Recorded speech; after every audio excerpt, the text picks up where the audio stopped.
उधर अमेरिका की सेना की ताकत का एक सर्वे हुआ जिसके हैरान करने वाले नतीजे सामने आए। बताया गया कि अमेरिका की सेना इस वक्त कमजोर है और अगर एक साथ 2 लड़ाई लड़ने की नौबत आई तो अमेरिका घुटने टेक देगा। यानी अगर चीन और रूस दोनों ने अमेरिका से जंग छेड़ दी तो सुपर पावर होने का वहम खत्म हो जाएगा। अमेरिका की सेना पर आई ये रिपोर्ट हैरान करने वाली है। साफ कहा गया है कि अमेरिका की सेना इस वक्त कमजोर है। ऊपर से ये रिपोर्ट तब आई जब दुनिया तीसरे विश्व युद्ध के मुहाने पर खड़ी दिख रही है। हर दिन कोई ना कोई देश दुनिया को परमाणु जंग से डरा रहा है। यूक्रेन में बवाल मचा है और आसमान से मिसाइलें बरस रही हैं। अमेरिका को रूस से सीधी धमकियां मिल रही हैं। सभी नेटो देश अमेरिका की तरफ उम्मीद भरी नजरों से देख रहे हैं। रूस से डरे पूरे यूरोप को अमेरिका से ही आस है, जबकि चीन तो अमेरिका को समंदर से लेकर आसमान तक आंख दिखा रहा है। यहाँ तक कि ये रिपोर्ट जापान और ऑस्ट्रेलिया जैसे देशों को भी अपनी नीति बदलने पर मजबूर कर सकती है। सबसे बड़ी बात यह कि रिपोर्ट अमेरिका को आईना दिखाने वाली है, क्योंकि इसमें दावा किया गया है कि अमेरिका की फौज जंग लड़ने की हालत में नहीं है। अमेरिकी फौज इस वक्त कमजोर है। ये रिपोर्ट अमेरिका की ही एक संस्था ने तैयार की है जिसका नाम है द कंजर्वेटिव हेरिटेज फाउंडेशन। हर साल अमेरिका की सेना की ताकत को आंकने के लिए रिपोर्ट तैयार होती है जिसमें अमेरिका की फौज के अलग अलग महकमों का दम परखा जाता है। 5 तरह की रैंकिंग होती है जिनमें कोई एक रैंक हर विभाग को दी जाती है। ये 5 रैंक होती हैं: बेहद कमजोर, कमजोर, सामान्य, ताकतवर और बहुत ताकतवर। इसमें अमेरिका की सेना यानी जमीन पर लड़ने वाली थल सेना को सामान्य आंका गया है, लेकिन अमेरिका की नौसेना को कमजोर कहा गया है। कमजोर का मतलब यह कि अमेरिका की नौसेना को किसी भी देश के लिए धूल चटाना कोई बड़ी बात नहीं है। सबसे हैरान करने वाली बात यह है कि अमेरिका की वायुसेना को बेहद कमजोर माना गया है।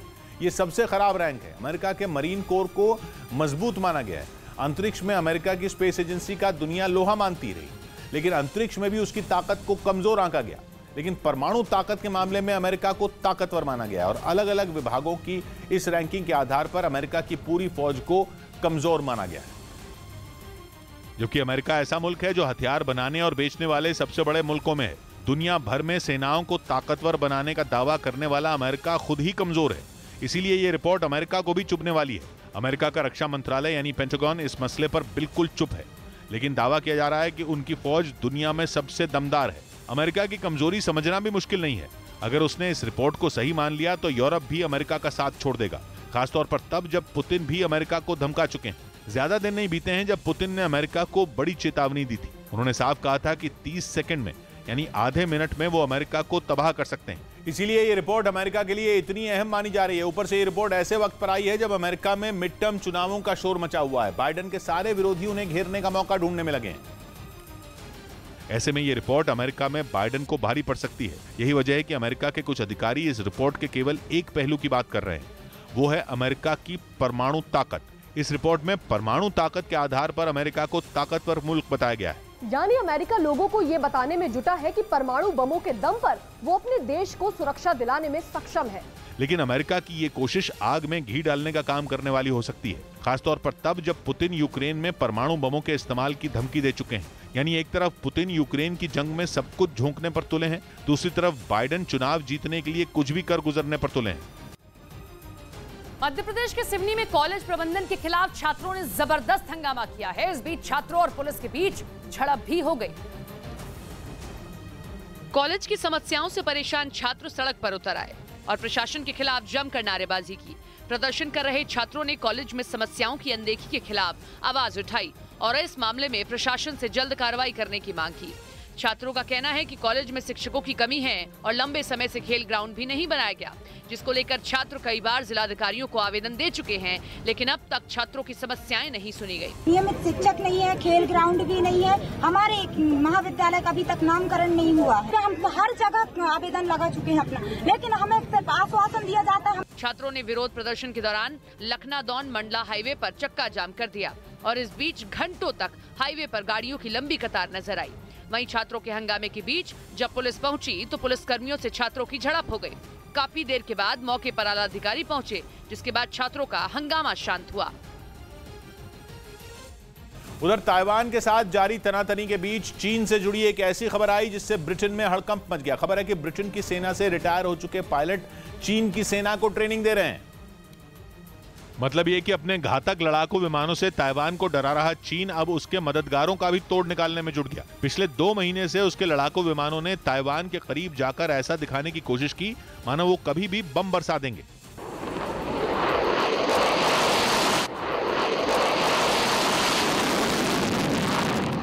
लेकिन खबर है कि हर बार ताइवान ने अमेरिका से मिले F-16 लड़ाकू विमानों और AH-64E अपाचे जैसे अटैक हेलीकॉप्टरों की मदद से उन्हें अपनी सीमा में घुसने से पहले ही खदेड़ दिया। और चीन भी अच्छी तरह जानता है कि अगर उसने ताइवान पर हमला किया तो अमेरिका और पश्चिमी देश अपने दूसरे आधुनिक लड़ाकू विमानों को भी उसकी मदद के लिए जरूर भेजेंगे। इसीलिए शी जिनपिंग ने पहले ही अपनी वायुसेना को इनसे निपटने के लिए तैयार करने का प्लान बना लिया था, जिसके तहत उन्होंने ब्रिटेन की सेना से रिटायर हुए पायलटों की भर्ती शुरू कर दी। और खबर है कि ये पायलट चीन के सैनिकों को पश्चिमी देशों के वॉर प्लेन और लड़ाकू विमानों की बारीकियां सिखाने में जुटे हैं, ताकि ताइवान के खिलाफ जंग छिड़ने पर उन्हें आसानी से निशाना बनाया जा सके। खबर है कि ब्रिटेन की रॉयल एयरफोर्स के करीब 30 पूर्व पायलट चीन में मौजूद हैं। और चीन ने इस प्लान पर 3 साल पहले यानी कि 2019 में ही अमल करना शुरू कर दिया था, जिसके तहत उसने पायलटों को 2,40,000 पाउंड मतलब भारतीय रुपयों में 2 करोड़ से ज्यादा सालाना वेतन का लालच दिया। दावा है कि उन पायलटों से भी संपर्क किया गया जो अमेरिका के सबसे आधुनिक माने जाने वाले F-35 फाइटर जेट उड़ा चुके थे, जिसका पर्दाफाश होने पर ब्रिटेन में खलबली मच गई और आनन फानन में वहां की सरकार ने चीन की सेना को ट्रेनिंग दे रहे अपने पूर्व पायलटों के लिए चेतावनी जारी कर दी। क्योंकि शी की इस खतरनाक साजिश का पर्दाफाश ऐसे वक्त में हुआ जब चीन ने पिछले 2 महीनों में ताइवान की घेरेबंदी कर हर तरफ से मिसाइलें दागी थी, जिनमें कई तो ताइवान की हवाई सीमा से भी गुजरी थी।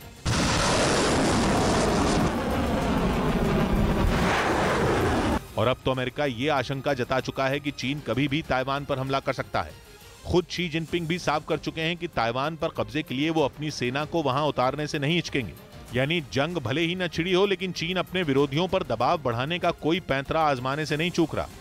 वो ये दिखा रहा है कि अगर युद्ध हो गया तो अमेरिका के खतरनाक लड़ाकू विमान भी उसकी सेना का बाल भी बांका नहीं कर पाएंगे। बिहार के कटिहार में चलती हुई ट्रेन में टीटीआई और जीआरपी के जवान आपस में भिड़ गए। इस दौरान दोनों में जमकर धक्का मुक्की होती रही और इस दौरान किसी ने लड़ाई का वीडियो भी बना लिया। विवाद इतना बढ़ गया था कि जीआरपी के जवान ने अपने हाथ में बेल्ट ले ली और टीटी को मारने के लिए आगे बढ़ने लगा। तभी टीटी विपिन कुमार ने सिपाही मुन्ना को पकड़ लिया और इस दौरान सिपाही मारने की कोशिश करता रहा और टीटी को खुद को बचाता रहा। काफी देर तक धक्का मुक्की होती रही। तभी सिपाही की नजर वीडियो बना रहे शख्स पर पड़ गई तो वो उससे भी मारपीट करने लगा और मोबाइल छीनने की कोशिश की गई, जिसके बाद ट्रेन में मौजूद लोगों ने सिपाही को पकड़ लिया, लेकिन सिपाही लगातार बदसलूकी करता रहा। बताया गया कि चितपुर एक्सप्रेस में जीआरपी का सिपाही मुन्ना बिना रिजर्वेशन के सफर कर रहा था। तभी जब टीटी विपिन ने टिकट मांगा तो विवाद होने लगा।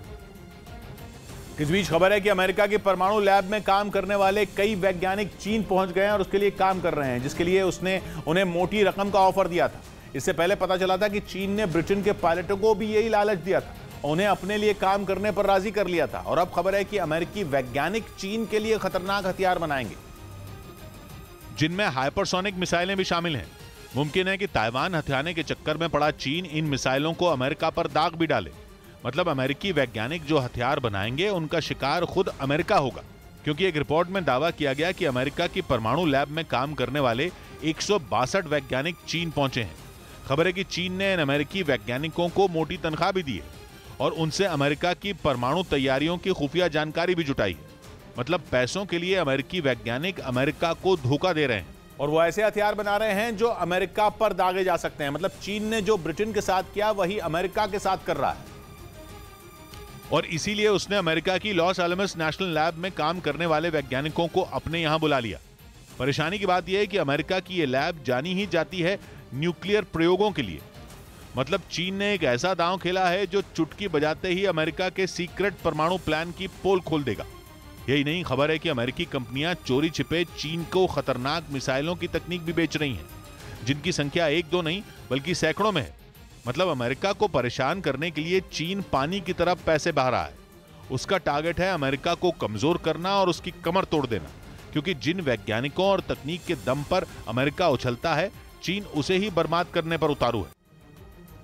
उत्तराखंड के हरिद्वार में एनकाउंटर के दौरान पुलिस ने 2 बदमाशों को गिरफ्तार कर लिया है। बताया जा रहा है कि गिरफ्तारी उस वक्त हुई जब दोनों बदमाश लूट की वारदात को अंजाम देने जा रहे थे। लेकिन बदमाश अपने प्लान में कामयाब हो पाते उससे पहले ही पुलिस ने उनको गिरफ्तार कर लिया। लेकिन इस बीच उनका एक साथी फरार हो गया, जिसकी तलाश पुलिस कर रही है। दरअसल हरिद्वार में पुलिस चेकिंग कर रही थी और इसी दौरान एक गाड़ी को पुलिस ने रोकने की कोशिश की, लेकिन इसी दौरान उन्होंने पुलिस पर फायरिंग करनी शुरू कर दी। पुलिस ने जवाबी कार्रवाई करते हुए फायरिंग की, जिसमें 2 बदमाशों को पुलिस ने गिरफ्तार कर लिया, जिसमें से एक बदमाश के पैर में गोली लग गई। वहीं उनका तीसरा साथी फरार हो गया। एक संदिग्ध वहां पर से वाहन गुजरा, जिससे कि जब रोकने का कोशिश किया गया तो उसने पुलिस पार्टी पे फायरिंग करी। उसके बाद जो मुठभेड़ हुई है उसमें एक बदमाश के पैर पे गोली लगी है, जिसको कि हॉस्पिटल में लाया गया है। दूसरा बदमाश पकड़ लिया गया है। पूछताछ में पता चला कि बदमाश लूट की वारदात को अंजाम देने जा रहे थे। फिलहाल पुलिस को फरार हुए तीसरे बदमाश की तलाश है। इधर दिवाली से पहले महाराष्ट्र के पुणे में कोरोना के वेरिएंट ओमिक्रॉन का एक नया रूप सामने आया, जिससे लोगों की परेशानियां बढ़ सकती हैं। क्योंकि डॉक्टरों का कहना है कि ओमिक्रॉन का ये सब वेरिएंट BQ.1 दूसरे वेरिएंट के मुकाबले ज्यादा तेजी से फैलता है, जिससे कोरोना के मरीजों की संख्या बढ़ सकती है। एक केस अभी पूना में मिला है BQ.1, इससे बहुत ज्यादा डरने की जरूरत नहीं है। मुंबई में तो BMC ने एडवाइजरी जारी कर लोगों से मास्क लगाने और दूसरे कोरोना नियमों के पालन करने की अपील की। रांची से चौंकाने वाला एक वीडियो सामने आया, जिसमें पुलिस के जवान टोल कर्मचारी से मारपीट करते दिखाई दिए। आरोप है कि टोल के मुद्दे पर थाना प्रभारी के साथ उस कर्मचारी की बहस हुई थी, जिसके बाद पुलिस के कुछ जवानों ने उसे टोल कर्मचारी की जमकर पिटाई कर दी। उन्होंने टोल बूथ के नजदीक जाकर पहले तो उसे अपनी गाड़ी के पास बुलाया और फिर सब मिलकर उस पर टूट पड़े। बताया गया कि बहस के बाद बिना टोल लिए थाना प्रभारी की गाड़ी को वहां से जाने दिया गया, लेकिन इस बात पर उनका पारा 7वें आसमान पर पहुंच गया और उन्होंने आगे जाकर अपनी गाड़ी रोक दी। इसके बाद उनकी गाड़ी के पीछे चल रही पुलिस की एक और गाड़ी से जवान उतरे और उन्होंने मारपीट शुरू कर दी।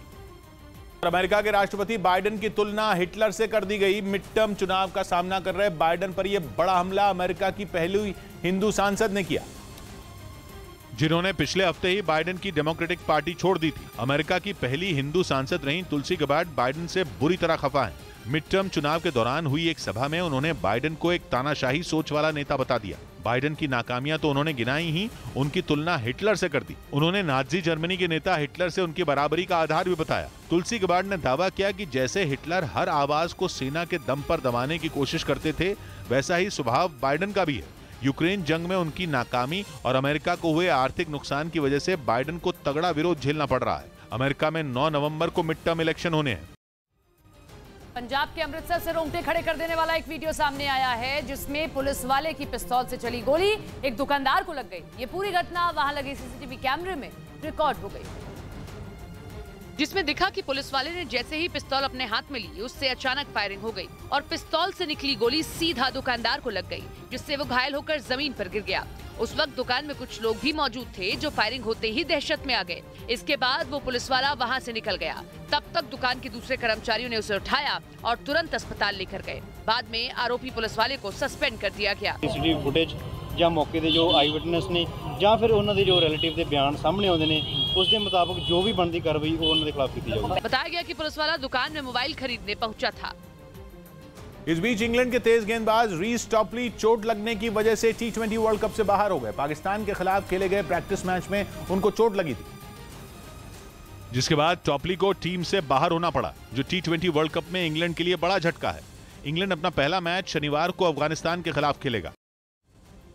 मशहूर टीवी एक्ट्रेस वैशाली ठक्कर खुदकुशी मामले में पुलिस ने मध्य प्रदेश के इंदौर से आरोपी राहुल नवलानी को गिरफ्तार कर लिया है। हालांकि राहुल की पत्नी दिशा नवलानी अभी भी फरार है, जिसकी पुलिस तलाश कर रही है।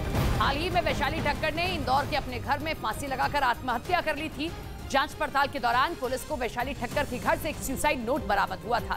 सुसाइड नोट में वैशाली ने अपने पड़ोसी राहुल और उसकी पत्नी दिशा पर उसे पिछले 2 साल से परेशान करने का आरोप लगाया था। सुसाइड नोट मिलने के बाद से ही आरोपी राहुल और उसकी पत्नी फरार हो गए थे, जिसके बाद पुलिस ने उनके खिलाफ लुकआउट नोटिस जारी किया था। साथ ही पुलिस ने दोनों पर 5-5 हजार रुपए का इनाम भी घोषित किया था। फिलहाल पुलिस दिशा नवलानी की तलाश में जुट गई है। पुलिस के दबिश पड़ने के कारण, जगह जगह पर पुलिस की छापेमारी के कारण, इनाम घोषित होने के कारण, सभी एयरपोर्ट को सीज करने के कारण तमाम जो आरोपी थे, जो अपराधी थे, उन पर दबाव बना। और मुख्य जो आरोपी है, जिसके मैसेज के कारण ऐसा आरोप है कि इस पूरे मामले की सारी परिस्थितियां बनी, उसको उस पर दबाव पड़ा, उसे पुलिस ने पकड़ने में सफलता हासिल की। उधर अफगानिस्तान के पंजशीर में तालिबान के लड़ाकों पर नरसंहार करने का आरोप लगा। खबर है कि तालिबान ने पंजशीर घाटी में 27 लोगों को मार डाला, जिसके लिए पहले उन्हें बंदी बनाया गया और फिर उन्हें गोलियों से भून दिया गया। बताया जा रहा है कि यह नरसंहार तालिबान के लड़ाकों ने एनआरएफ यानी नेशनल रेजिस्टेंस फ्रंट के खिलाफ चलाए जा रहे ऑपरेशन के दौरान किया। खबर के मुताबिक तालिबान ने एनआरएफ के लड़ाकों के पंजशीर से कदम पीछे खींचने के लिए वहां कई लोगों को बंदी बनाया, जिसके बाद उन पर एक एक कर गोलियां चलाई गईं और उन्हें मौत के घाट उतार दिया गया। और कहा जा रहा है कि तालिबान ने यह नरसंहार करके एनआरएफ के लड़ाकों को यह संदेश देने की कोशिश की कि पंजशीर घाटी की लड़ाई इतनी आसान नहीं है, क्योंकि अफगानिस्तान पर तालिबान के कब्जे के बाद भी एनआरएफ पंजशीर को आजाद कराने की पुरजोर कोशिश में जुटा है। इसी का नतीजा है कि वहां आए दिन तालिबान और एनआरएफ के लड़ाकों के बीच जंग छिड़ी रहती है। पंजशीर के शेर अहमद शाह मसूद के बेटे अहमद मसूद अब भी तालिबान से दो हाथ करने के हुंकार भर रहे हैं। पिछले साल 15 अगस्त को अफगानिस्तान में तालिबान शासन लौटा, लेकिन तब भी अहमद मसूद ने उनकी खुशियों पर ग्रहण लगा दिया था। उन्होंने अपने हजारों लड़ाकों को तालिबान के खिलाफ मैदान में उतार दिया था और पंजशीर की घाटी गोलियों की आवाज से गूंज उठी थी। लेकिन इस बार वहां से सामने आई 27 लोगों को छलनी कर देने वाली खबर ने सबको दहला कर रख दिया। इसकी एक तस्वीर भी सामने आई जिसमें तालिबान के सामने कई लोग घुटनों पर दिखे। बताया जा रहा है कि करीब 1 महीने पहले सितंबर में तालिबान के लड़ाकों ने कुछ लोगों को बंधक बनाकर उन्हें मार डाला था। और यह सब सिर्फ पंजशीर को पाने के लिए किया गया, क्योंकि पूरे अफगानिस्तान में सत्ता चलाने वाले तालिबान अपने ही देश में पंजशीर को छू तक नहीं पाए हैं। पंजशीर अफगानिस्तान का एक ऐसा हिस्सा है जिसकी दूरी काबुल से बहुत ज्यादा नहीं है। काबुल के उत्तर में पंजशीर है और यह एक ऐसी जगह है जो चारों तरफ से पहाड़ियों से घिरी है और पंजशीर की चोटियों पर एनआरएफ के लड़ाके मौजूद हैं, जिसका मतलब यह है कि कोई भी खतरा अगर पंजशीर की तरफ बढ़ता है तो एनआरएफ की नजर उस पर काफी पहले पड़ती है, उसे रोकना आसान हो जाता है। इसीलिए वहां से एनआरएफ के लड़ाकों को उखाड़ फेंकने की कोशिश में तालिबान जुटे हैं। इधर पश्चिम बंगाल के दक्षिण 24 परगना में टीएमसी के 2 गुट आपस में भिड़ गए। दोनों ने एक दूसरे पर हमला कर दिया, जिसमें एक कार्यकर्ता बुरी तरह घायल हो गया, जिसे अस्पताल में भर्ती करवाना पड़ा। बताया जा रहा है कि मामूली कहासुनी के बाद दोनों गुटों में हाथापाई हुई थी, लेकिन बाद में बात बढ़ गई और मारपीट में एक कार्यकर्ता घायल हो गया। घटना की जानकारी मिलने के बाद मौके पर पहुंची पुलिस मामले की जांच में जुट गई। जम्मू के सुजमा आतंकी हमले की जांच कर रही एनआईए ने चार्जशीट दाखिल कर दी है। एनआईए के मुताबिक 24 अप्रैल को जम्मू कश्मीर में पीएम की होने वाली रैली को रद्द करवाने के लिए हमले की साजिश रची गई थी, जिसके पीछे जैश ए मोहम्मद का मुखिया मसूद अजहर था, जिसने रैली में हमले के लिए सीमा पार से आतंकी भेजे थे। लेकिन इससे पहले कि यह साजिश कामयाब हो पाती, सुरक्षा बल ने रैली से 2 दिन पहले ही सुंजवा में 4 आतंकियों को मार गिराया था। इधर भारत के दौरे पर आए संयुक्त राष्ट्र के महासचिव एंटोनियो गुतेरेस ने मुंबई में हुए 26/11 हमले में मारे गए लोगों को श्रद्धांजलि अर्पित की। और इस दौरान उनके साथ महाराष्ट्र के मुख्यमंत्री एकनाथ शिंदे और उप मुख्यमंत्री देवेंद्र फडणवीस भी मौजूद रहे। Fighting terrorism must be a global priority for every country on earth. 3 दिनों की भारत यात्रा पर आए संयुक्त राष्ट्र प्रमुख मुंबई हमले के आतंकी कसाब के खिलाफ गवाही देने वाली देविका से भी मिले। इधर प्रधानमंत्री नरेंद्र मोदी ने गुजरात के गांधीनगर में the mission schools of excellence का शुभारंभ किया। और इस दौरान पीएम मोदी का शिक्षकों ने फूलों की बारिश करके स्वागत किया। विकसित गुजरात के निर्माण की तरफ ये एक मील का पत्थर सिद्ध होने वाला है। इस मौके पर प्रधानमंत्री ने बच्चों के साथ उनके क्लासरूम में बैठकर बातचीत भी की। उत्तराखंड के चमोली से बर्फबारी की खूबसूरत तस्वीरें सामने आई हैं, जिसमें बद्रीनाथ धाम और हेमकुंड साहिब की ऊंची पहाड़ी बर्फ की सफेद चादर में लिपटी नजर आ रही है। हेमकुंड साहिब चारों ओर से बर्फ से ढक गया है। एक हफ्ते से यह लगातार मौसम बदल रहा है, जिससे बर्फबारी का सिलसिला जारी है। हालांकि 10 अक्टूबर को ही श्रद्धालुओं के लिए हेमकुंड साहिब के कपाट बंद हो चुके हैं, लेकिन गुरुद्वारा कमेटी हेमकुंड साहिब में व्यवस्थाओं को दुरुस्त करने में जुटी हुई है। औली की ऊंची वादियों में भी बर्फ की सफेद चादर बिछ चुकी है। बर्फबारी का लुत्फ उठाने के लिए बड़ी संख्या में पर्यटक पहुंच रहे हैं। लोगों के लिए ये मौसम सुहावना हो गया है, क्योंकि अक्टूबर के महीने में निचले इलाके में कम ही बर्फबारी होती है, लेकिन इस बार निचले इलाके में भी बर्फबारी के बाद पर्यटक खुश नजर आ रहे हैं।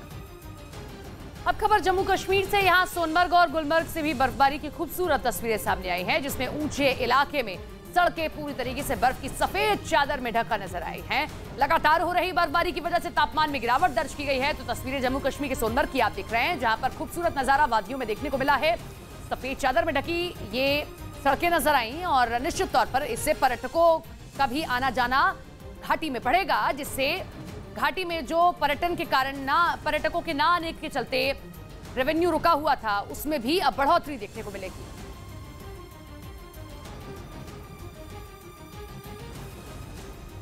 तो पहाड़ी इलाके में बर्फबारी का सिलसिला शुरू हो चुका है। ताजा बर्फबारी की तस्वीरें सामने जो आ रही हैं, वो हम आपके सामने रख रहे हैं। पहली तस्वीर जम्मू कश्मीर के सोनमर्ग से आप देख रहे हैं, जहां सड़क पर बर्फ की सफेद चादर बिछ चुकी है।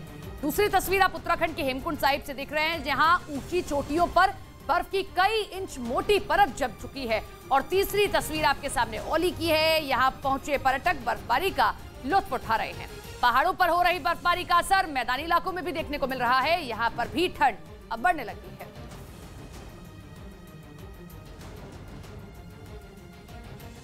महाराष्ट्र के पुणे में एक अस्पताल पर शव बदलने का आरोप लगा है, जिसके बाद वहां हंगामा हो गया और मरीज के परिवार वाले तोड़फोड़ पर उतर आए, जिसका वीडियो अस्पताल के सीसीटीवी कैमरे में कैद हो गया। हंगामे और तोड़फोड़ के दौरान कई लोगों को चोट भी आई। बाद में पुलिस ने मौके पर पहुंचकर मामले को शांत कराया।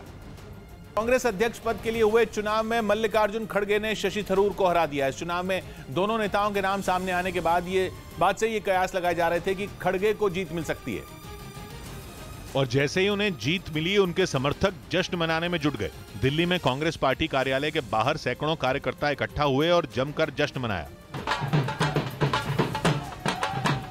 मल्लिकार्जुन खड़गे को बधाई देने के लिए उनके घर पर कांग्रेस के कई दिग्गज नेता पहुंचे। यही नहीं, शशि थरूर ने भी उनसे मुलाकात कर जीत की बधाई दी। हालांकि उन्होंने वोटों की गिनती के बीच कांग्रेस की इलेक्शन अथॉरिटी के चेयरमैन मधुसूदन मिस्त्री को पत्र लिखकर चुनाव में धांधली का आरोप लगाया था, जिस पर मधुसूदन मिस्त्री ने उन्हें सफाई दी। इसका पॉइंट बाय पॉइंट इसमें जवाब तैयार करके दिया गया हुआ है। कांग्रेस के अध्यक्ष पद के चुनाव में मल्लिकार्जुन खड़गे को 7,897 वोट मिले, जबकि उनके खिलाफ चुनाव लड़ रहे शशि थरूर को 1,072 वोट मिले। वहीं 416 वोट अमान्य हो गए। अगली खबर यूपी के नोएडा से है। यहाँ लोगों ने कैंडल मार्च निकालकर बच्चे की मौत पर अपना विरोध जाहिर किया है। दरअसल 2 दिन पहले नोएडा के सेक्टर 100 में कुत्ते ने एक बच्चे पर हमला कर दिया था, जिसके बाद इलाज के दौरान बच्चे की जान चली गई। इस घटना के खिलाफ लोग गुस्से में हैं, लगातार विरोध प्रदर्शन कर रहे हैं।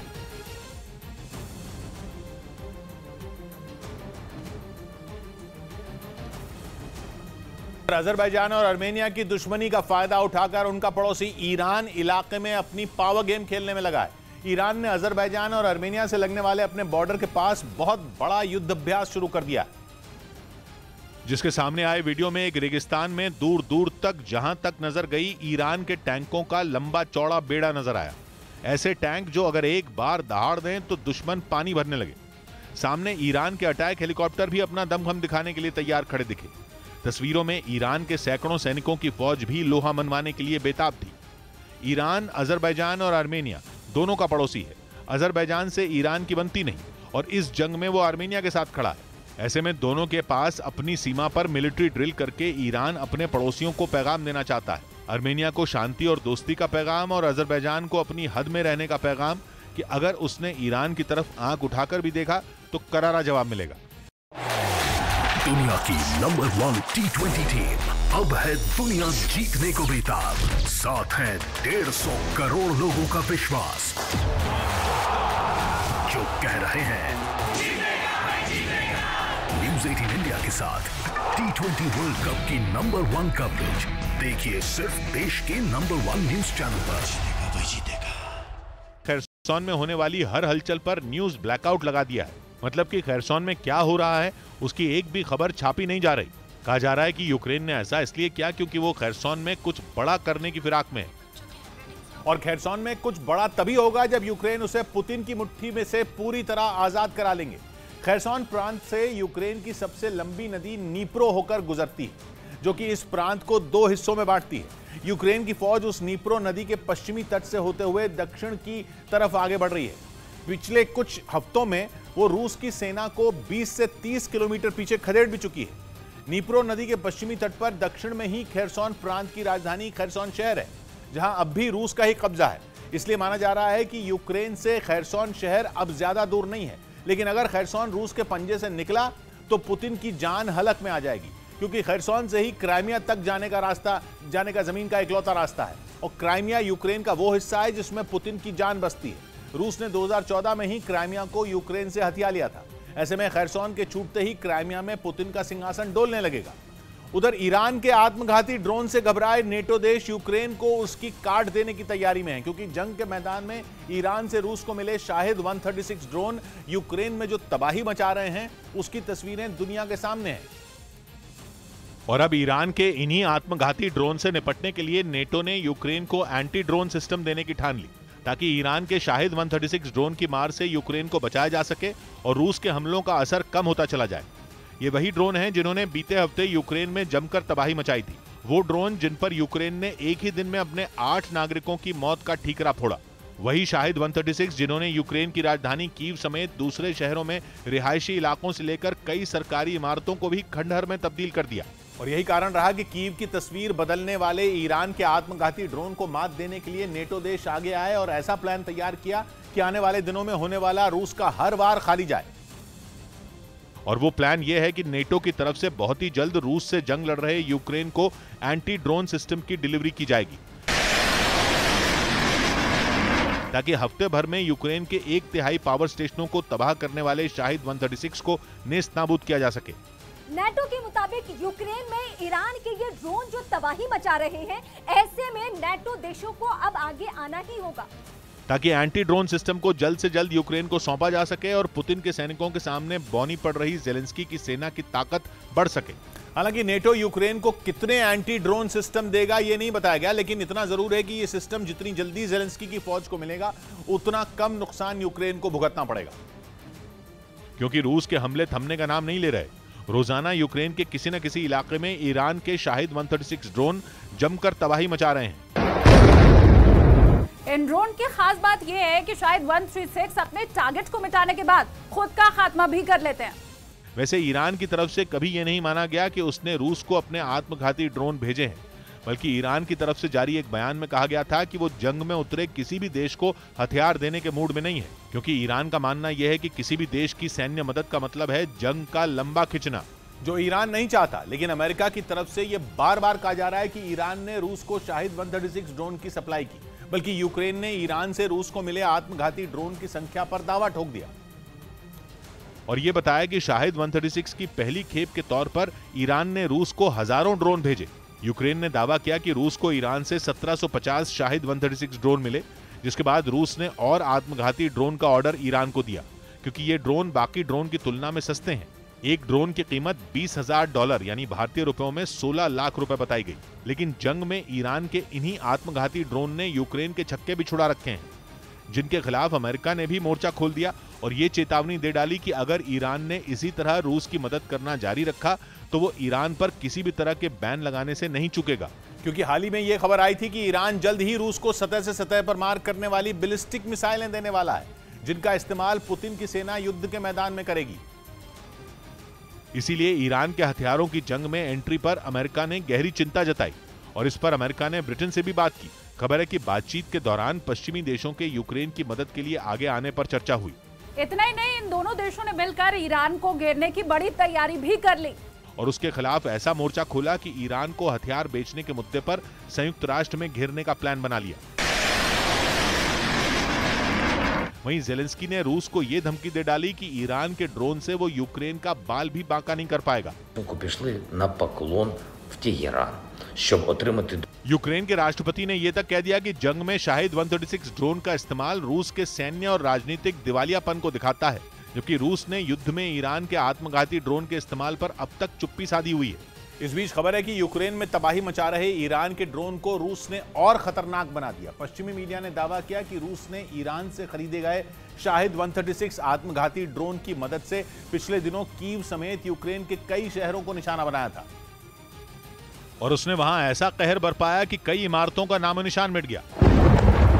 सड़कों से आग के बवंडर उठते दिखे। दावा किया गया कि पुतिन की फौज ने क्राइमिया ब्रिज की तबाही का बदला लेने के लिए अकेले कीव पर 100 से ज्यादा ड्रोन हमले किए, जिनसे पूरा शहर थर्रा उठा। लेकिन इन हमलों में ईरान के शाहिद 136 ड्रोन की एक बड़ी कमजोरी भी सामने आ गई, क्योंकि कहा जा रहा है कि यूक्रेन ने अलग अलग हमलों में इस्तेमाल किए गए करीब 85% शाहिद 136 ड्रोन को इंटरसेप्ट कर मार गिराया था। इसके बावजूद यूक्रेन को दहलाने के लिए पुतिन इस घात। प्रधानमंत्री मोदी के गुजरात दौरे का दूसरा दिन आज केवड़िया में संयुक्त राष्ट्र महासचिव एंटोनियो गुतेरेस के मौजूदगी में lifestyle for environment mission life का करेंगे शुभारंभ। व्यारा में कई विकास परियोजनाओं का करेंगे शिलान्यास। 24 साल बाद गैर गांधी परिवार के हाथ में कांग्रेस की कमान। शशि थरूर को बड़े अंतर से हराकर कांग्रेस के नए अध्यक्ष बने मल्लिकार्जुन खड़गे। पीएम मोदी ने खड़गे को दी जीत की बधाई। यूएन में चीन ने फिर लगाया डंगा। मुंबई हमले के मास्टरमाइंड हाफिज सईद के बेटे हाफिज तलहा सईद को प्रतिबंधित आतंकियों की सूची में डालने के प्रस्ताव पर लगाई रोक। भारत और अमेरिका ने हाफिज तलहा सईद पर प्रतिबंध लगाने का रखा था प्रस्ताव। यूक्रेन के कब्जे वाले 4 प्रांतों में पुतिन का पड़ा फैसला। जापोरोजिया, दनास, खेरसान, लुहांस्क में लगाया मार्शल लॉ। जेलेंस्की ने पुतिन के फैसले पर कसा तंज। न्यूज 18 इंडिया लगातार बना हुआ है देश का नंबर 1 न्यूज चैनल। काफी पीछे छूटा आज तक दर्शकों ने खबरों के लिए न्यूज 18 इंडिया पर जताया भरोसा। तक को पछाड़ न्यूज 18 इंडिया बना भारत का नंबर 1 न्यूज चैनल। देखते रहिए न्यूज 18 इंडिया। अंकारा में हुई इस मिलिट्री ड्रिल में घातक हथियारों के साथ तुर्की के 800 से ज्यादा सैनिकों ने अपनी ताकत दिखाई और उन्होंने बता दिया कि अगर ग्रीस से जंग हुई तो वो दुश्मन को तबाह कर देंगे। इस मिलिट्री ड्रिल में तुर्की ने अपने सबसे खतरनाक हथियारों का इस्तेमाल किया। जमीन हो या फिर आसमान, तुर्की के जवानों ने हर जगह से ऐसे हमले किए जैसे वो सचमुच की जंग लड़ रहे हों। उनकी आग उगलती मशीन गनों से इतनी गोलियां बरसीं कि सामने बनाए गए टारगेट पल भर में धराशायी हो गए।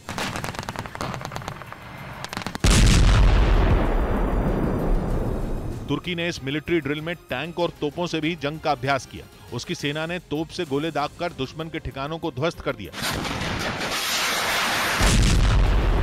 इसके साथ ही अभ्यास के दौरान तुर्की के जवानों ने लॉन्चर से एक के बाद एक कई रॉकेट दागे। जहां ये रॉकेट गिरे वहां जमीन पर आग का बवंडर जैसा उठता दिखाई दिया। लेकिन तुर्की की सेना के जवान यहीं नहीं रुके, उन्होंने आसमान में भी अपनी ताकत दिखाई। इसके लिए तुर्की ने अपने सबसे आधुनिक और बेहद घातक लड़ाकू हेलीकॉप्टर T-129 A-TAC को मिलिट्री ड्रिल में उतार दिया, जिसके बाद एक या दो नहीं बल्कि कई लड़ाकू हेलीकॉप्टरों ने वहां मिसाइलें बरसा दी।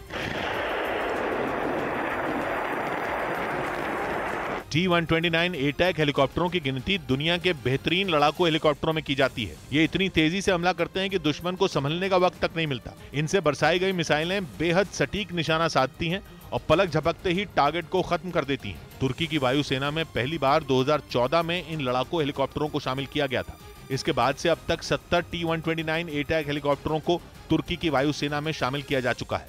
ये एक बार में 3 घंटे से ज्यादा वक्त तक उड़ान भर सकते हैं, जबकि इनमें 5 टन तक गोला बारूद लोड किया जा सकता है। और इसीलिए तुर्की ने ग्रीस को अपने इन लड़ाकू हेलीकॉप्टरों का दम दिखाया। लेकिन इस सैन्य अभ्यास के बाद तुर्की ने जो किया वो ग्रीस के लिए किसी बुरी खबर से कम नहीं है, क्योंकि दोनों देशों में बढ़ रहे तनाव के बीच तुर्की ने पहली बार बैलिस्टिक मिसाइल का परीक्षण कर दिया। और उसने दावा किया कि समंदर किनारे से दागी गई मिसाइल सटीक निशाने पर जाकर लगी। तुर्की ने जिस मिसाइल का परीक्षण किया वो छोटी दूरी तक मार करने वाली बैलिस्टिक मिसाइल है। इसे तुर्की ने समंदर किनारे बने एयरपोर्ट से समंदर के ऊपर छोड़ा। तुर्की के मुताबिक उसने पहली बार शॉर्ट रेंज की बैलिस्टिक मिसाइल का परीक्षण किया जो सफल रहा। उसने दावा किया कि उसकी टेफन नाम की मिसाइल 300 से 1000 किलोमीटर की दूरी तक मार कर सकती है। इससे पहले तुर्की के पास सिर्फ ऐसे रॉकेट थे जिनसे महज 150 से 180 किलोमीटर दूर तक ही वार किया जा सकता था। लेकिन अब इस मिसाइल के सफल परीक्षण से उसकी सेना की ताकत कई गुना बढ़ गई। इसी वजह से उसके हौसले बुलंद हो गए। मिसाइल ने टारगेट को हिट किया तो तुर्की ने ग्रीस को आंखें दिखानी शुरू कर दी और वहां के मीडिया में लिखा गया कि ग्रीस टेफन मिसाइल की जद में है। यानी तुर्की जिस दिन भी चाहेगा वो ग्रीस को अपनी मिसाइलों की मार से दहला देगा। उसकी मिसाइल ग्रीस में तबाही मचा देगी। तुर्की ने दावा किया कि उसने जिस मिसाइल का सफल परीक्षण किया उसकी नजर ग्रीस के चप्पे चप्पे पर है। तुर्की के मीडिया के मुताबिक टेफन ने 561 किलोमीटर दूर मौजूद टारगेट को मार गिराया। यानी अब तुर्की के हाथ एक ऐसा हथियार लग गया जो ग्रीस की नींद उड़ाने के लिए काफी है। अभी तक अपने सैन्य अभ्यास से ग्रीस को डरा रहे तुर्की ने अपनी बैलिस्टिक मिसाइल से उसके खौफ को बढ़ा दिया। और ग्रीस भी इस बात को अच्छी तरह से समझता है कि तुर्की उसके खिलाफ जोरदार तैयारियों में जुटा है। इसी वजह से वो भी तुर्की को जवाब देने के लिए अपनी ताकत बढ़ाने में लगा है, जिसके लिए कुछ रोज पहले ही उसने अपने F-16 लड़ाकू विमानों को आधुनिक और खतरनाक बनाने के लिए अमेरिका के साथ बड़ी डील कर ली। क्योंकि ये लड़ाकू विमान दुश्मनों का काल माने जाते हैं, इसीलिए तुर्की को जवाब देने के लिए ग्रीस इन विमानों को ज्यादा घातक बनाने में जुट गया, जिसके लिए उसने अमेरिका से बड़ी डील की। और इस डील के तहत अमेरिका से 2 फाइटर जेट तैयार होकर कुछ दिनों पहले ही ग्रीस पहुंच गए थे, जिसके बाद अब ग्रीस की वायुसेना दुनिया की चुनिंदा एयरफोर्स में शामिल हो गई, जो अमेरिका से मिले घातक फाइटर जेट से लैस है। क्योंकि अमेरिका ने F-16 का वाइपर वर्जन बहुत कम देशों को मुहैया करवाया है। ग्रीस ने दावा किया कि उसने इन विमानों को अपग्रेड करने के लिए अमेरिका के साथ $150 करोड़, मतलब भारतीय रुपयों में करीब 11,800 करोड़ की डील की है, जिसके तहत उसे अभी 81 एडवांस्ड F-16 फाइटर जेट और मिलेंगे, जिसके बाद उसकी वायुसेना की ताकत इतनी बढ़ जाएगी कि वो किसी भी हमले का आसानी से जवाब दे पाएगी। ऐसे में तुर्की को ग्रीस पर कोई भी मिलिट्री एक्शन लेने से पहले कई बार सोचना होगा। क्योंकि ग्रीस को जो F-16 लड़ाकू विमान अपग्रेड होकर मिलने वाले हैं, उनकी गिनती दुनिया के बेहद आधुनिक लड़ाकू विमानों में होती है। इनमें बेहद घातक बम और हवा से जमीन पर और हवा से हवा में मार करने वाली मिसाइलों को लोड किया जा सकता है, जो इन्हें और भी खूंखार बना देता है। और इनके रेडार इतने शक्तिशाली होते हैं जो एक साथ कई टारगेट का पता लगा लेते हैं। साथ ही इन्हें दुनिया की सबसे खतरनाक और भरोसेमंद मानी जाने वाली हार्पून एंटीशिप मिसाइल से भी लैस किया जा सकता है। और ये बात तुर्की भी जानता है कि हार्पून मिसाइल का F-16 पर होना किसी बड़े खतरे से कम नहीं। ब्रेकिंग न्यूज आ रही है, यूक्रेन के खैरसोन में उसकी सेना के हाथों बुरी तरह पिटने में लगे रूस को अब खुद पर बड़ा हमला होने की आशंका सता रही। खैरसोन में रूस के नियुक्त किए गवर्नर ने बिल्कुल सीधी चेतावनी दी है कि यूक्रेन अपनी सेना जुटा रहा है और जल्द खैरसोन पर बहुत बड़ा हमला करेगा। इस वजह से रूस ने वहां मार्शल लॉ लगा दिया है। यूक्रेन में पुतिन की सेना के नए नवेले कमांडर ने भी माना है कि खैरसोन में हालात बहुत ज्यादा मुश्किल हैं, बल्कि नौबत तो यहां तक आ गई है कि रूस ने वहां से लोगों को निकालने की तैयारी शुरू कर दी है। मतलब रूस ने जिस खैरसोन में रेफरेंडम कराकर उसे अपना हिस्सा घोषित कर दिया था, वहीं रूस लोगों का बोरिया बिस्तर बनवाने को है। और जब यूक्रेन में रूस की जंग का जिम्मा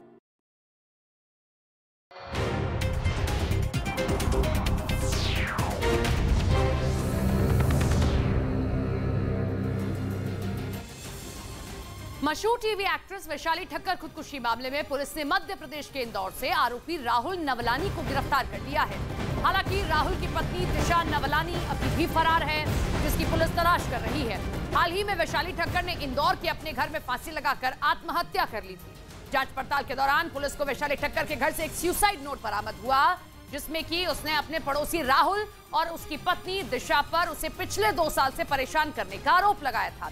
सुसाइड नोट मिलने के बाद से ये आरोपी राहुल और उसकी पत्नी फरार हो गए थे, जिसके बाद पुलिस ने उनके खिलाफ लुकआउट नोटिस जारी किया था। साथ ही पुलिस ने दोनों पर 5-5 हजार रुपये का इनाम भी घोषित किया था। फिलहाल पुलिस दिशा नवलानी की तलाश में जुट गई है। पुलिस के दबिश पड़ने के कारण, जगह जगह पर पुलिस की छापेमारी के कारण, इनाम घोषित होने के कारण, सभी एयरपोर्ट्स को सीज करने के कारण तमाम जो आरोपी थे, जो अपराधी थे, उन पर दबाव बना।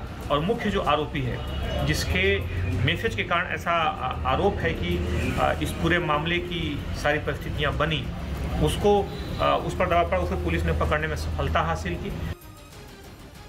जब यूक्रेन में रूस की जंग का जिम्मा संभाल रहा कमांडर ही ऐसा हाल बता रहा हो, तो फिर तो खैरसोन में रूस का भगवान ही मालिक है। सबसे अहम बात यह कि खैरसोन यूक्रेन का वो इलाका है जहां रूस ने जंग की शुरुआत में ही सबसे पहले अपना झंडा गाड़ा था। इस वजह से वहीं पर रूस की सेना की पकड़ सबसे ज्यादा मजबूत थी। लेकिन उसी खैरसोन में यूक्रेन की सेना ने रूस को नाको चने चबा दिए हैं।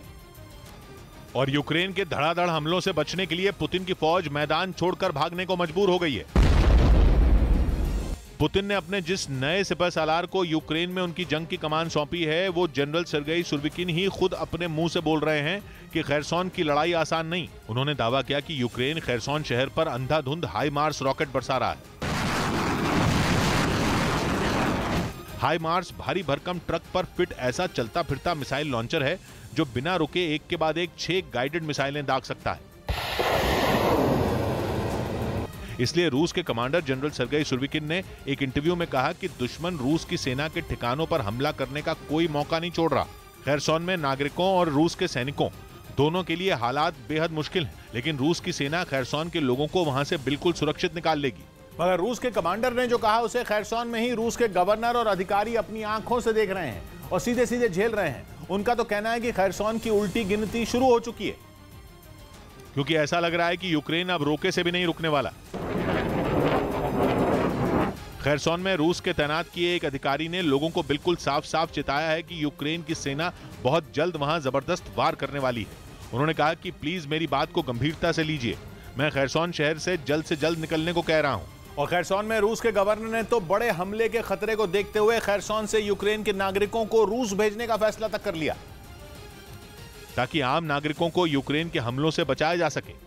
खैरसॉन में रूस के गवर्नर ने कहा कि प्रशासन अगले 6 दिन में वहां से 50 से 60 हजार लोगों को निकालने की प्लानिंग कर रहा है। इसके लिए रूस के कुछ इलाकों में यूक्रेन के इन लोगों के रहने का बंदोबस्त किया जा रहा है। यहाँ तक की खबर है कि खैरसॉन में अगले 7 दिन तक लोगों के घुसने पर भी रोक लगा दी गई है। रूस के दावों में दम इसलिए भी है क्योंकि यूक्रेन ने खैरसॉन में होने वाली हर हलचल पर न्यूज ब्लैकआउट लगा दिया है। मतलब कि खैरसॉन में क्या हो रहा है उसकी एक भी खबर छापी नहीं जा रही। कहा जा रहा है कि यूक्रेन ने ऐसा इसलिए किया क्योंकि वो खैरसॉन में कुछ बड़ा करने की फिराक में है। और खैरसॉन में कुछ बड़ा तभी होगा जब यूक्रेन उसे पुतिन की मुट्ठी में से पूरी तरह आजाद करा लेंगे। खैरसॉन प्रांत से यूक्रेन की सबसे लंबी नदी नीप्रो होकर गुजरती है, जो कि इस प्रांत को 2 हिस्सों में बांटती है। यूक्रेन की फौज उस नीप्रो नदी के पश्चिमी तट से होते हुए दक्षिण की तरफ आगे बढ़ रही है। पिछले कुछ हफ्तों में वो रूस की सेना को 20 से 30 किलोमीटर पीछे खदेड़ भी चुकी है। नीप्रो नदी के पश्चिमी तट पर दक्षिण में ही खैरसॉन प्रांत की राजधानी खैरसॉन शहर है, जहां अब भी रूस का ही कब्जा है।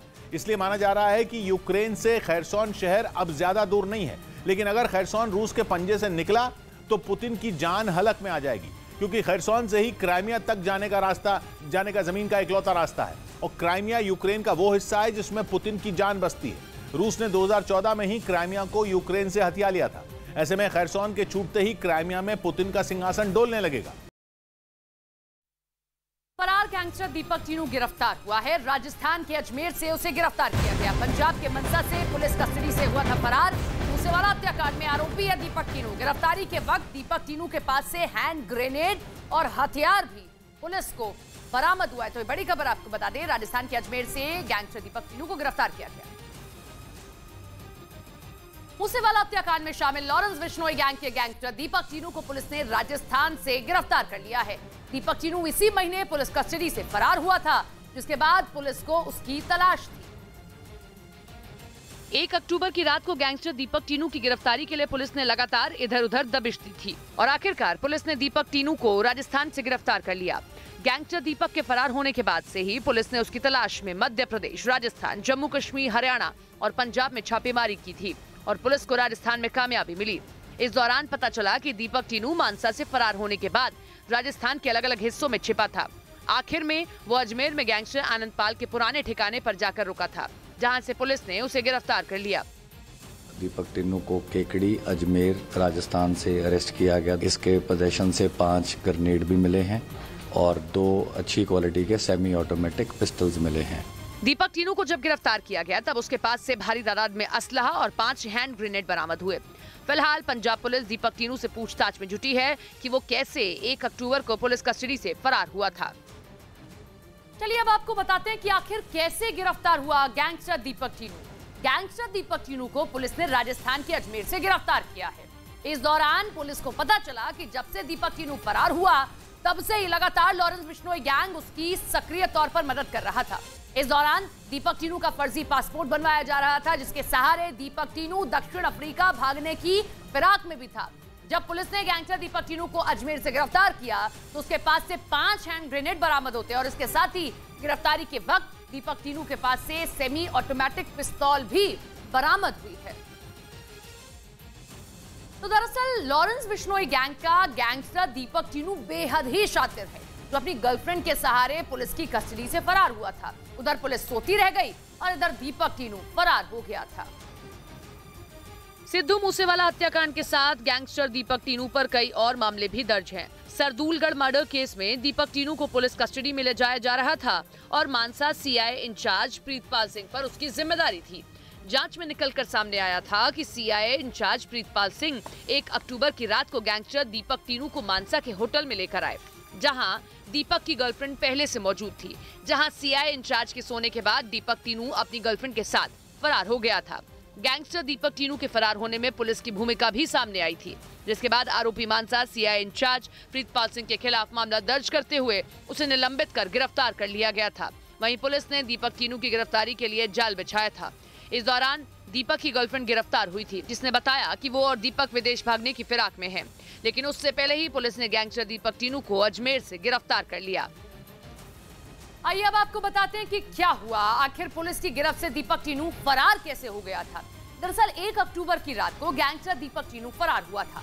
इस वक्त दीपक टीनू फरार हुआ, उस वक्त वो पुलिस की कस्टडी में था।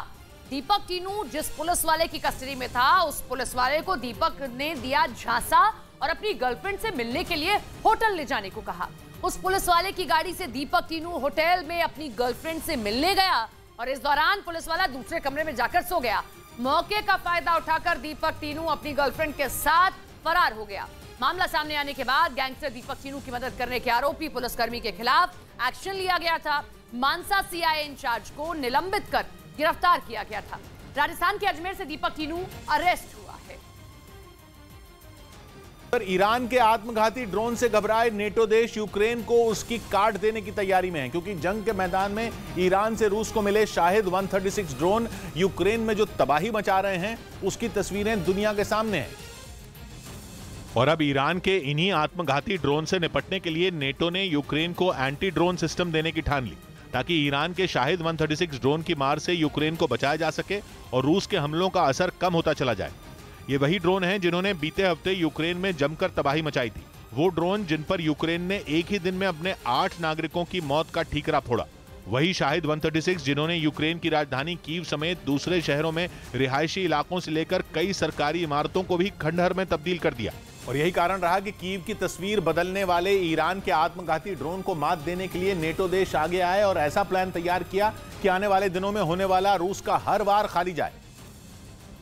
और वो प्लान ये है कि नेटो की तरफ से बहुत ही जल्द रूस से जंग लड़ रहे यूक्रेन को एंटी ड्रोन सिस्टम की डिलीवरी की जाएगी, ताकि हफ्ते भर में यूक्रेन के 1/3 पावर स्टेशनों को तबाह करने वाले शाहिद 136 को नेस्तनाबूद किया जा सके। नेटो के मुताबिक यूक्रेन में ईरान के ये ड्रोन जो तबाही मचा रहे हैं, ऐसे में नेटो देशों को अब आगे आना ही होगा, ताकि एंटी ड्रोन सिस्टम को जल्द से जल्द यूक्रेन को सौंपा जा सके और पुतिन के सैनिकों के सामने बौनी पड़ रही जेलेंस्की की सेना की ताकत बढ़ सके। हालांकि नेटो यूक्रेन को कितने एंटी ड्रोन सिस्टम देगा ये नहीं बताया गया, लेकिन इतना जरूर है कि ये सिस्टम जितनी जल्दी जेलेंस्की की फौज को मिलेगा उतना कम नुकसान यूक्रेन को भुगतना पड़ेगा, क्योंकि रूस के हमले थमने का नाम नहीं ले रहे। रोजाना यूक्रेन के किसी न किसी इलाके में ईरान के शाहिद 136 ड्रोन जमकर तबाही मचा रहे हैं। इन ड्रोन की खास बात यह है कि शायद 136 अपने टारगेट को मिटाने के बाद खुद का खात्मा भी कर लेते हैं।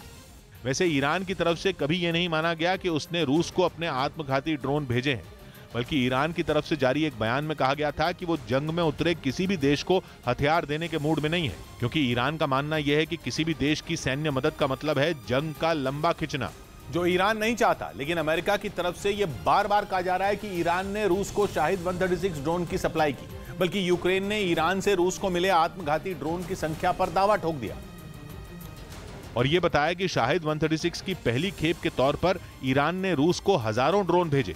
यूक्रेन ने दावा किया कि रूस को ईरान से 1750 शाहिद 136 ड्रोन मिले, जिसके बाद रूस ने और आत्मघाती ड्रोन का ऑर्डर ईरान को दिया, क्योंकि ये ड्रोन बाकी ड्रोन की तुलना में सस्ते हैं। एक ड्रोन की कीमत $20,000 यानी भारतीय रुपयों में 16 लाख रुपए बताई गई। लेकिन जंग में ईरान के इन्हीं आत्मघाती ड्रोन ने यूक्रेन के छक्के भी छुड़ा रखे हैं, जिनके खिलाफ अमेरिका ने भी मोर्चा खोल दिया और ये चेतावनी दे डाली कि अगर ईरान ने इसी तरह रूस की मदद करना जारी रखा तो वो ईरान पर किसी भी तरह के बैन लगाने से नहीं चूकेगा। क्योंकि हाल ही में यह खबर आई थी कि ईरान जल्द ही रूस को सतह से सतह पर मार करने वाली बैलिस्टिक मिसाइलें देने वाला है, जिनका इस्तेमाल पुतिन की सेना युद्ध के मैदान में करेगी। इसीलिए ईरान के हथियारों की जंग में एंट्री पर अमेरिका ने गहरी चिंता जताई और इस पर अमेरिका ने ब्रिटेन से भी बात की। खबर है कि बातचीत के दौरान पश्चिमी देशों के यूक्रेन की मदद के लिए आगे आने पर चर्चा हुई। इतना ही नहीं, इन दोनों देशों ने मिलकर ईरान को घेरने की बड़ी तैयारी भी कर ली और उसके खिलाफ ऐसा मोर्चा खोला कि ईरान को हथियार बेचने के मुद्दे पर संयुक्त राष्ट्र में घेरने का प्लान बना लिया। वहीं जेलेंस्की ने रूस को यह धमकी दे डाली कि ईरान के ड्रोन से वो यूक्रेन का बाल भी बांका नहीं कर पाएगा। в Тегеран, щоб отримати. यूक्रेन के राष्ट्रपति ने यह तक कह दिया कि जंग में शाहिद 136 ड्रोन का इस्तेमाल रूस के सैन्य और राजनीतिक दिवालियापन को दिखाता है, जबकि रूस ने युद्ध में ईरान के आत्मघाती ड्रोन के इस्तेमाल पर अब तक चुप्पी साधी हुई। यूपी के मेरठ से दिल दहला देने वाला एक वीडियो सामने आया है, जिसमें एक छात्रा ने कॉलेज की छत से कूदकर खुदकुशी करने की कोशिश की। बताया गया कि वो पिछले कुछ दिनों से काफी परेशान थी और अचानक वो कॉलेज की छत पर पहुंच गई, जिसे देखकर वहां मौजूद लोग डर गए। लेकिन इससे पहले कि कोई उसे रोक पाता, उसने छत से छलांग लगा दी। कॉलेज की चौथी मंजिल से गिरने की वजह से उसे काफी चोटें आईं। उसे गंभीर हालत में अस्पताल में भर्ती कराया गया। खबर है कि पुलिस वहां लगी सीसीटीवी फुटेज और दूसरे छात्रों से पूछताछ के जरिए ये पता लगाने में जुटी है कि आखिर उसने इतना बड़ा कदम क्यों उठाया।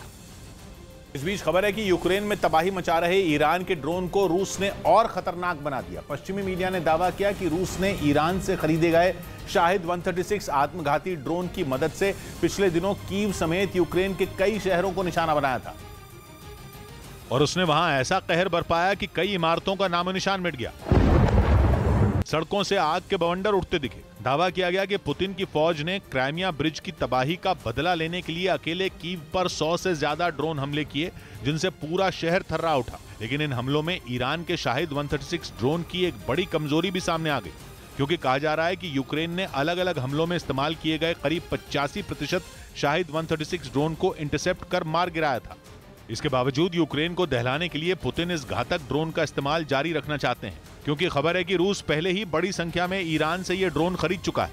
इसीलिए रूसी सेना ने शाहिद 136 ड्रोन को अपग्रेड करने का फैसला किया, जिसके तहत इसकी कमजोरी बन चुके जीपीएस सिस्टम को हटा दिया गया, जिसका इस्तेमाल ईरान का यह आत्मघाती ड्रोन अपने टारगेट पर सटीक निशाना लगाने के लिए करता है। लेकिन यही जीपीएस सिस्टम यूक्रेन पर हमले के दौरान इसकी सबसे बड़ी कमजोरी बन गया, क्योंकि यह अमेरिका की तकनीक है। इसीलिए अमेरिका से मिले एंटी ड्रोन जैमर की मदद से जेलेंस्की की फौज ने इसे जमीन पर गिरा दिया और कहा जा रहा है कि रूस ने अब इस ड्रोन को अपने ग्लोबल नेविगेशन सैटेलाइट सिस्टम से लैस करना शुरू कर दिया है, जिसके बाद पुतिन की फौज जीपीएस के सिग्नल जैम होने पर भी इसकी मदद से यूक्रेन में अपने टारगेट को आसानी से निशाना बना सकेगी। मतलब यह कि पुतिन अब रुकने वाले नहीं है और शाहिद 136 ड्रोन जेलेंस्की के लिए आने वाले दिनों में भी बड़ा सिरदर्द साबित हो सकता है, जिसे ईरान कामिकाजे ड्रोन कहता है, जिसका मतलब होता है आत्मघाती ड्रोन। यानी ये ड्रोन सिर्फ बम बरसाता नहीं है, बल्कि खुद एक बम की तरह है जो दुश्मन के ठिकाने पर गिरकर उसे तबाह कर देता है। इसीलिए ईरान के शाहिद 136 ड्रोन को उड़ता बम भी कहा जाता है। दावा है कि इसकी मदद से 2000 किलोमीटर दूर बैठे दुश्मन को भी निशाना बनाया जा सकता है और रिमोट से कंट्रोल होने वाला यह ड्रोन विस्फोटक से लैस होता है, जो यूक्रेन से पहले सऊदी अरब के जद्दा में यमन के हूथी विद्रोहियों पर भी कहर बनकर टूट चुका है। महाराष्ट्र के नासिक से हैरान करने वाली तस्वीरें सामने आई हैं। वहां छात्रों के दो गुटों के बीच जमकर मारपीट हो गई। इस लड़ाई में कई छात्रों को चोटें भी आई, क्योंकि उन्होंने कॉलेज को जंग का मैदान बना दिया और एक दूसरे पर टूट पड़े। इस दौरान दोनों गुटों के कई छात्र एक दूसरे पर न केवल मुक्के बरसाने लगे, बल्कि डंडों से भी उन्होंने हमला किया। इस बीच एक छात्र जमीन पर गिर गया, लेकिन उसकी पिटाई कर छात्रों के हाथ नहीं रुके। काफी देर तक ये लड़ाई चलती रही, जिसमें कई छात्र घायल हो गए। खबर है कि बाद में पुलिस ने दोनों गुटों के खिलाफ केस दर्ज कर लिया और इस मामले की जांच में जुट गई है। इधर पैरोल पर जेल से बाहर आए रेप के दोषी राम रहीम के एक ऑनलाइन सत्संग में करनाल की मेयर रेणु बाला भी पहुंच गई। यूपी के बागपत में मौजूद बरनावा आश्रम से राम रहीम ने यह ऑनलाइन सत्संग किया था और करनाल में भी इसे दिखाने के लिए एक कार्यक्रम का आयोजन किया गया था, जहां शहर की मेयर रेणु बाला समेत कई बड़े नेता पहुंच गए। स्वच्छता का जो संदेश आपने दिया था, उससे करनाल आगे बढ़ा है। राम रहीम की पैरोल को आगामी पंचायत चुनाव और आदमपुर उपचुनाव से जोड़कर देखा जा रहा है। उधर ग्रीस से तनातनी के बीच तुर्की के सैकड़ों सैनिकों ने जोरदार अभ्यास किया। राजधानी अंकारा में हुई इस मिलिट्री ड्रिल में घातक हथियारों के साथ तुर्की के 800 से ज्यादा सैनिकों ने अपनी ताकत दिखाई और उन्होंने बता दिया कि अगर ग्रीस से जंग हुई तो वो दुश्मन को तबाह कर देंगे।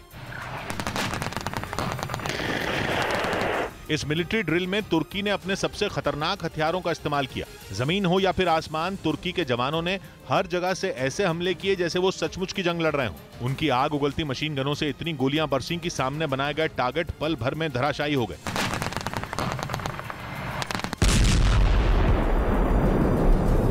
तुर्की ने इस मिलिट्री ड्रिल में टैंक और तोपों से भी जंग का अभ्यास किया। उसकी सेना ने तोप से गोले दागकर दुश्मन के ठिकानों को ध्वस्त कर दिया। इसके साथ ही अभ्यास के दौरान तुर्की के जवानों ने लॉन्चर से एक के बाद एक कई रॉकेट दागे। जहां ये रॉकेट गिरे वहां जमीन पर आग का बवंडर जैसा उठता दिखाई दिया।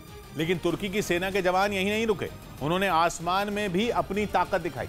इसके लिए तुर्की ने अपने सबसे आधुनिक और बेहद घातक लड़ाकू हेलीकॉप्टर T-129 A-TAC को मिलिट्री ड्रिल में उतार दिया, जिसके बाद एक या दो नहीं बल्कि कई लड़ाकू हेलीकॉप्टरों ने वहां मिसाइलें बरसा दी। T-129 A-TAC हेलीकॉप्टरों की गिनती दुनिया के बेहतरीन लड़ाकू हेलीकॉप्टरों में की जाती है। ये इतनी तेजी से हमला करते हैं कि दुश्मन को संभलने का वक्त तक नहीं मिलता। इनसे बरसाई गई मिसाइलें बेहद सटीक निशाना साधती हैं और पलक झपकते ही टारगेट को खत्म कर देती हैं। तुर्की की वायुसेना में पहली बार 2014 में इन लड़ाकू हेलीकॉप्टरों को शामिल किया गया था। इसके बाद से अब तक 70 T-129 A-TAC हेलीकॉप्टरों को तुर्की की वायुसेना में शामिल किया जा चुका है। ये एक बार में 3 घंटे से ज्यादा वक्त तक उड़ान भर सकते हैं, जबकि इनमें 5 टन तक गोला बारूद लोड किया जा सकता है। और इसीलिए तुर्की ने ग्रीस को अपने इन लड़ाकू हेलीकॉप्टरों का दम दिखाया। लेकिन इस सैन्य अभ्यास के बाद तुर्की ने जो किया वो ग्रीस के लिए किसी बुरी खबर से कम नहीं है, क्योंकि दोनों देशों में बढ़ रहे तनाव के बीच तुर्की ने पहली बार बैलिस्टिक मिसाइल का परीक्षण कर दिया। और उसने दावा किया कि समंदर किनारे से दागी गई मिसाइल सटीक निशाने पर जाकर लगी। तुर्की ने जिस मिसाइल का परीक्षण किया वो छोटी दूरी तक मार करने वाली बैलिस्टिक मिसाइल है। इसे तुर्की ने समंदर किनारे बने एयरपोर्ट से समंदर के ऊपर छोड़ा। तुर्की के मुताबिक उसने पहली बार शॉर्ट रेंज की बैलिस्टिक मिसाइल का परीक्षण किया जो सफल रहा। उसने दावा किया कि उसकी टेफन नाम की मिसाइल 300 से 1000 किलोमीटर की दूरी तक मार कर सकती है। इससे पहले तुर्की के पास सिर्फ ऐसे रॉकेट थे जिनसे महज 150 से 180 किलोमीटर दूर तक ही वार किया जा सकता था। लेकिन अब इस मिसाइल के सफल परीक्षण से उसकी सेना की ताकत कई गुना बढ़ गई। इसी वजह से उसके हौसले बुलंद हो गए। मिसाइल ने टारगेट को हिट किया तो तुर्की ने ग्रीस को आंखें दिखानी शुरू कर दी और वहां के मीडिया में लिखा गया कि ग्रीस टेफन मिसाइल की जद में है। यानी तुर्की जिस दिन भी चाहेगा वो ग्रीस को अपनी मिसाइलों की मार से दहला देगा। उसकी मिसाइल ग्रीस में तबाही मचा देगी। तुर्की ने दावा किया कि उसने जिस मिसाइल का सफल परीक्षण किया उसकी नजर ग्रीस के चप्पे चप्पे पर है। तुर्की के मीडिया के मुताबिक टेफन ने 561 किलोमीटर दूर मौजूद टारगेट को मार गिराया। यानी अब तुर्की के हाथ एक ऐसा हथियार लग गया जो ग्रीस की नींद उड़ाने के लिए काफी है। अभी तक अपने सैन्य अभ्यास से ग्रीस को डरा रहे तुर्की ने अपनी बैलिस्टिक मिसाइल से उसके खौफ को बढ़ा दिया। और ग्रीस भी इस बात को अच्छी तरह से समझता है कि तुर्की उसके खिलाफ जोरदार तैयारियों में जुटा है।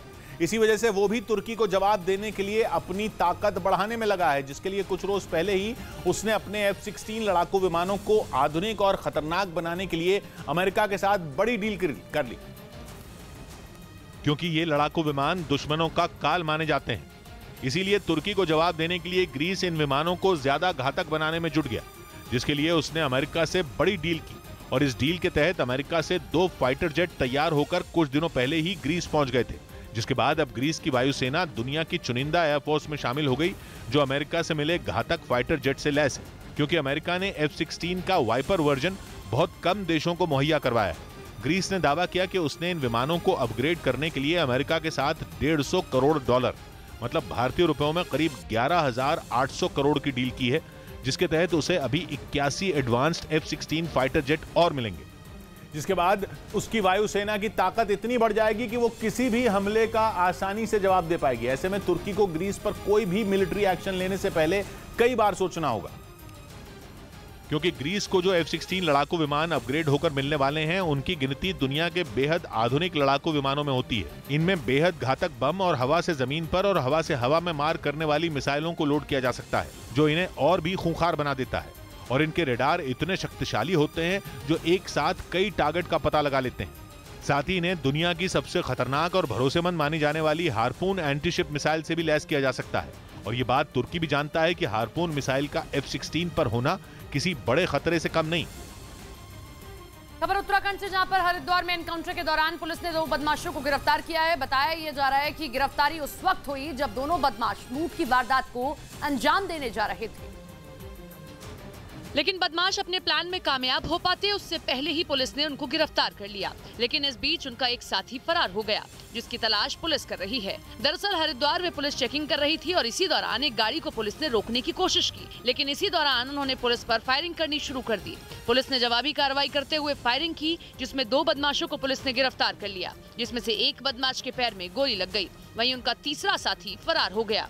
एक संदिग्ध वहां पर से वाहन गुजरा, जिससे कि जब रोकने का कोशिश किया गया तो उसने पुलिस पार्टी पे फायरिंग करी। उसके बाद जो मुठभेड़ हुई है उसमें एक बदमाश के पैर पे गोली लगी है, जिसको कि हॉस्पिटल में लाया गया है। दूसरा बदमाश पकड़ लिया गया है। पूछताछ में पता चला कि बदमाश लूट की वारदात को अंजाम देने जा रहे थे। फिलहाल पुलिस को फरार हुए तीसरे बदमाश की तलाश है। कर्नाटक के बेंगलुरु में बारिश के बाद कई इलाके पूरी तरीके से जलमग्न हो चुके हैं। कुछ इलाकों में तो सड़क पर 2 से 3 फीट पानी भर चुका है, जिसकी वजह से लोगों को आने जाने में काफी परेशानियों का सामना करना पड़ रहा है। सिलिकॉन सिटी बेंगलुरु की तस्वीरें हम आपको दिखा रहे हैं। देखिए किस तरीके से सड़कों पर पानी भर चुका है, सड़कें पूरी तरीके से दरिया में तब्दील हो चुकी हैं और किस तरीके से लोगों को अपना वाहन बचाना भी अब दूभर हो चुका है। ये तस्वीरें कर्नाटक के बेंगलुरु से सामने आई, जहां पर थोड़ी देर की बारिश ने पूरे शहर को पानी पानी कर दिया है।